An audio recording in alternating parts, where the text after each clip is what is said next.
আমি বারে বারে যেটার কথা উল্লেখ করি, এটা হলো বঙ্গোপসাগর আমাদেরই অঞ্চল, আমাদেরই বাংলাদেশের অংশ। কোনোদিন আমরা খেয়াল করে দেখি নাই এই অংশে আমরা কি করি। এই অংশ অত্যন্ত সম্পদশালী অংশ। আমরা বলছি যে এটা আমরা পূর্ণ ব্যবহার করতে চাই, সম্পদকে আমরা এগিয়ে যেতে চাই, আমরা আর তর্ক বিতর্কের মধ্যে থাকতে চাই না। সেই জন্যই আজকে সনদ হলো, এই সনদ তর্ক বিতর্কের অবসান করবে। আমরা নিয়ম মতো চলে যাব, আমরা এখন নিয়ম মাফিক চলার জন্য তৈরি হয়েছি। এই নিয়ম যেন আজকে আজ সই করলাম, অনেক আলোচনার মধ্যে দিয়ে আমরা সই করলাম, এটা আমাদেরকে পথ দেখিয়ে দেবে।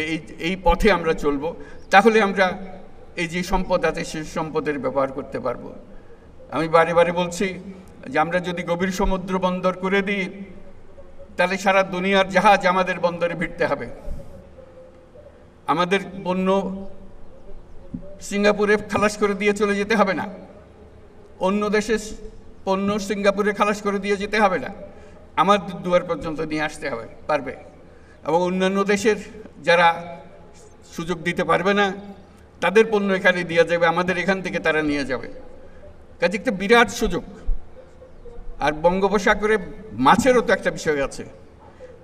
অন্য দেশের মাঝিরা এসে, আমাদের মৎস্যজীবীরা আছে, এসে আমাদের পানি থেকে তারা মাছ শিকার করে নিয়ে যায়। আমরা হাত করে তাকিয়ে থাকি, কিছু করতে পারি না। আমাদের মাছ দিয়ে যায়, আমরা আমাদের মাছ ঘরে আনতে পারি না। এটার থেকে তো আমাদের উদ্ধার পেতে হবে।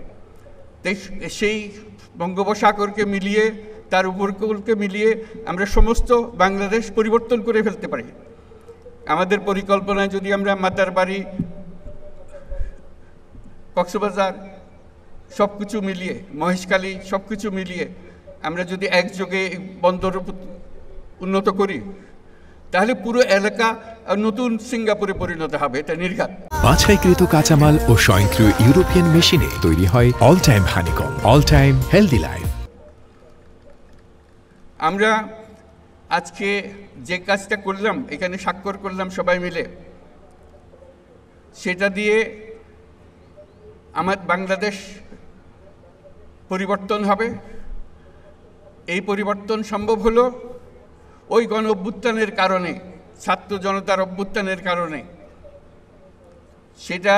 এটা হলো দ্বিতীয় অংশ। সেটা তারা করেছিল বলেই আজকে আমরা এই সুযোগ পেলাম। আমরা পুরনো কথাবার্তা সব পাল্টে ফেলে নতুন কথাগুলো আমাদের জীবনে নিয়ে আসলাম, আমাদের জাতীয় জীবনে নিয়ে আসলাম, আমাদের সংবিধানের পরিবর্তনের মধ্যে নিয়ে আসলাম, আমাদের অন্যান্য বিষয়ে সরকার চালানোর বিষয়ে নিয়ে আসলাম।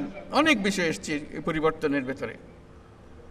এই পরিবর্তন এখন আমাদের সামনের দিকে এগিয়ে নিয়ে যাবে। আমরা সেই পথে অগ্রসর হব। আমাদের জন্য আজকে নবজন্ম, আমাদের নবজন্ম হলো আজকে। এই স্বাক্ষরের মাধ্যমে আমরা নতুন বাংলাদেশের সূচনা করলাম। সেটা যেন সঠিকভাবে আমরা যেতে পারি, এটার জন্য আমরা আল্লাহর মেহেরবানি চাই, যাতে করে আমরা এটার থেকে বিচ্যুত না হই। আমরা একমত হয়েছি, এই একমত সুন্দরভাবে পরিচালনা করা, সামনের দিকে নিয়ে যাওয়া কীভাবে আমাদের কাছে সম্ভব হয়। যেই তরুণরা এই দিনটিকে সম্ভব করেছে, এই বাংলাদেশের আনাচে কানাচে এই পরিবর্তনের জন্য যারা জীবন দিয়েছে, তারা এই তরুণরাই আবার বাংলাদেশকে নতুন করে গড়বে। এই আলোকে, এই চিন্তাধারার আলোকে তারাই দেশকে গড়বে, তারাই দেশের নেতৃত্ব দেবে, তারা আমাদেরকে পথ দেখাবে। এই দেশ তরুণদের দেশ। এখানে 18 কোটি মানুষের মধ্যে অর্ধেক মানুষ হলো 27 বছরের নিচে। চিন্তা করেন কীরকম তরুণ এই মানুষ, বাংলাদেশের মানুষ। এটি আমাদের সম্পদ। সারা দুনিয়া অবাক বিশ্বে আমাদের দিকে তাকিয়ে আছে, কখন আমরা তাদেরকে সাহায্য করব ওই তরুণদের পাঠিয়ে। কারণ সারা দুনিয়াতে তরুণদের অভাব। কোনো দেশে তো তরুণ নাই বলতে গেলে। কাজে তারা আমাদের দিকে তাকিয়ে আছে। এটাই হলো আমাদের সুবর্ণ সুযোগ, তাদেরকে এগিয়ে যেতে দেওয়া, তাদেরকে শুধু বাংলাদেশকে পরিবর্তন করে না, পৃথিবীকে পরিবর্তন করার সুযোগ তাদের কাছে এসছে। আমাদের কাছে দরখাস্ত আসছে, আমাদের কাছে এতজন পাঠান, আমাদের কাছে এতজন পাঠান, আমাদের কাছে যত পারেন পাঠান। এটা তো 2025 সালের কথা। 2026 সালে কি বলবে? 2027 সালে কি বলবে? হাত জোর করে করে আসবে। কারণ আমাদের তরুণটা ছাড়া পৃথিবীতে এত তরুণ দিতে পারে, এত তাজা শক্তি দিতে পারে, এত সৃজনশীল মানুষ দিতে পারে, এত বিশ্বস্ত মানুষ দিতে পারে, দেশ খুঁজে পাওয়া যাবে না। কাজেই সেই দেশকে গঠন করার দায়িত্ব আগামী সরকারকে নিতে হবে, পরবর্তী সরকারগুলোকে নিতে হবে। সেটার জন্যই প্রস্তুতি হচ্ছে এই আমাদের সনদ। এই সনদের মাধ্যমে আমরা আরেকটা বড় কাজ করলাম। আমরা বর্বরতার থেকে সভ্যতায় আসলাম। আমরা এক বর্বর জগতে ছিলাম, যেখানে আইন কানুন ছিল না, মানুষের ইচ্ছায় যা ইচ্ছা তা করতে পারত। এখন আমরা সভ্যতায় আসলাম, এবং এমন সভ্যতা আমরা গড়ে তুলব মানুষ ঈর্ষার চোখে আমাদেরকে দেখবে। কাজেই সেটা এখন আমাদের পরবর্তী এই সনদ পরবর্তী জীবন আমরা কিভাবে গঠন করব তার উপর নির্ভর করবে। কিন্তু আমাদের ভবিষ্যৎ অত্যন্ত চমৎকার, শুধু আমাদের সমাজটাকে গঠন করতে পারলে। এই যে সবচেয়ে বড়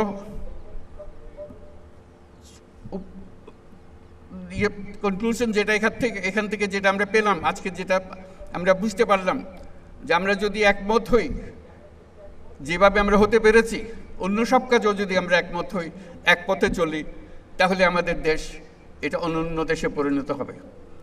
আমাদের দেশের সেই শক্তি আছে, সেই শক্তিকে আমরা ব্যবহার করতে পারি। আমরা আমাদের যে সম্পদ আছে, যেটা আমরা ব্যবহার করতে পারিনি এ পর্যন্ত। আমি বারে বারে যেটার কথা উল্লেখ করি, এটা হলো বঙ্গোপসাগর আমাদেরই অঞ্চল, আমাদেরই বাংলাদেশের অংশ। কোনোদিন আমরা খেয়াল করে দেখি নাই এই অংশে আমরা কি করি। এই অংশ অত্যন্ত সম্পদশালী অংশ। আমরা বলছি যে এটা আমরা পূর্ণ ব্যবহার করতে চাই, সম্পদকে আমরা এগিয়ে যেতে চাই, আমরা আর তর্ক বিতর্কের মধ্যে থাকতে চাই না। সেই জন্যই আজকে সনদ হলো, এই সনদ তর্ক বিতর্কের অবসান করবে। আমরা নিয়ম মতো চলে যাব। আমরা এখন নিয়ম মাফিক চলার জন্য তৈরি হয়েছি। এই নিয়ম যেন আজকে আজ সই করলাম, অনেক আলোচনার মধ্যে দিয়ে আমরা সই করলাম, এটা আমাদেরকে পথ দেখিয়ে দেবে। এই পথে আমরা চলব, তাহলে আমরা এই যে সম্পদ আছে সেই সম্পদের ব্যবহার করতে পারবো। আমি বারে বারে বলছি যে আমরা যদি গভীর সমুদ্র বন্দর করে দিই, তাহলে সারা দুনিয়ার জাহাজ আমাদের বন্দরে ভিড়তে হবে। আমাদের পণ্য সিঙ্গাপুরে খালাস করে দিয়ে চলে যেতে হবে না, অন্য দেশের পণ্য সিঙ্গাপুরে খালাস করে দিয়ে যেতে হবে না, আমার দুয়ার পর্যন্ত নিয়ে আসতে হবে পারবে। এবং অন্যান্য দেশের যারা সুযোগ দিতে পারবে না, তাদের পণ্য এখানে দিয়ে যাবে, আমাদের এখান থেকে তারা নিয়ে যাবে। কাজে একটা বিরাট সুযোগ। আর বঙ্গোপসাগরে মাছেরও তো একটা বিষয় আছে। অন্য দেশের মাঝিরা এসে, আমাদের মৎস্যজীবীরা আছে, এসে আমাদের পানি থেকে তারা মাছ শিকার করে নিয়ে যায়। আমরা হাত করে তাকিয়ে থাকি, কিছু করতে পারি না। আমাদের মাছ দিয়ে যায়, আমরা আমাদের মাছ ঘরে আনতে পারি না। এটার থেকে তো আমাদের উদ্ধার পেতে হবে। তাই সেই বঙ্গোপসাগরকে মিলিয়ে, তার উপকূলকে মিলিয়ে আমরা সমস্ত বাংলাদেশ পরিবর্তন করে ফেলতে পারি। আমাদের পরিকল্পনায় যদি আমরা মাতারবাড়ি, কক্সবাজার সব কিছু মিলিয়ে, মহেশখালী সব কিছু মিলিয়ে আমরা যদি একযোগে বন্দর উন্নত করি, তাহলে পুরো এলাকা নতুন সিঙ্গাপুরে পরিণত হবে। এটা নির্ঘাত, এটার থেকে কেউ বাইরে যেতে পারবে না, এবং সবল দেশের মানুষ এখানে আসবে।